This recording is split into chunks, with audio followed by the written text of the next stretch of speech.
Dok, kamusta?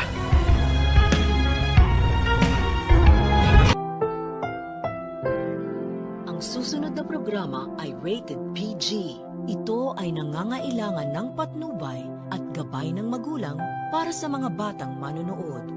Ikaw ang bawat sana sa lahat ng hiling sa hirap. How I wish na siya nakahiga dun sa ICU at nag-aaral na tayo. Sa tuluyan ngang paglitaw nitong si Justin na anak nitong si Giselle ay unti-unti na rin nating makikita ang tunay nitong ugali. Matapos kasi ang naging enkwentro nilang mag-ina ng makabangga nga ng isang babae itong si Giselle, ay may tatawagan itong si Justin at sasabihin niya dito na sana daw ay ang kanyang inang si Giselle na lang ang nakomatose at hindi ang kanyang lolo na awang-awa nga siya dahil sa kalagayan nito. Na bagamat nakita niya nga ay hindi niya naman nakausap.